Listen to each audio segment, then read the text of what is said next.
15 দিন যদি আপনি এই নিয়মে এটি ব্যবহার করতে পারেন, তাহলে ইনশাআল্লাহ আপনি এই সমস্যা হইতে সমাধান পাবেন। খুবই অত্যন্ত গুরুত্বপূর্ণ এই গাছের বিষটা। তো এটা কিভাবে তৈরি করবেন, এই মালিশটা কিভাবে আপনি বানাবেন, ঘরে নিজেই বানাবেন ঘরোয়া পদ্ধতিতে, আমি আপনাদেরকে বলে দিব।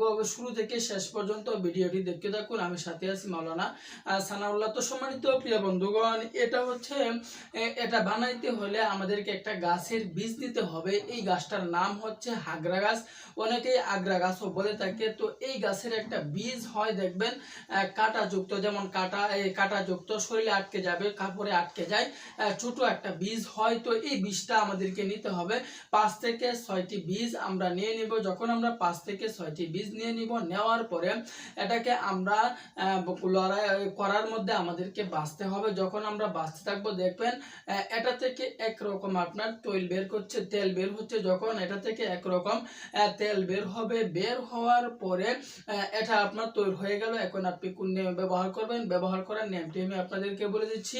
তো সম্মানিত প্রিয় বন্ধুগণ, রোগ নিয়ে বসে থাকবেন না, বসে থাকলে আপনি বিপদে পড়বেন।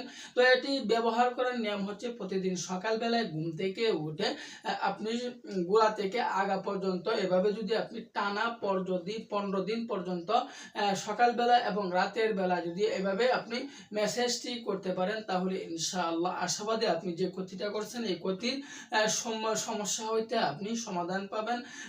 গাছগাছরা কিন্তু কখনো বেঈমান হয় না। মানুষ বেঈমান হতে পারে, সকলেই ডাক্তার বলেন, কবিরাজ বলেন, তারা গবেষণা করে কিন্তু এই গাছগাছরা থেকেই ওষুধ তৈরি করে। গাছ আছে বিদায় আমি আপনি জীবিত আছে। আল্লাহ পাক রব্বুল আলামিন এই গাছগাছরার মধ্যে অনেক শক্তি দিয়েছেন, অনেক পাওয়ার দিয়েছেন, অনেক ক্ষমতা দিয়েছেন। তো আজকে থেকেই ট্রাই করা শুরু করে দেন। তো আল্লাহ তাআলা আমাদের সকলকে বোঝার তৌফিক দান করুন, আমিন।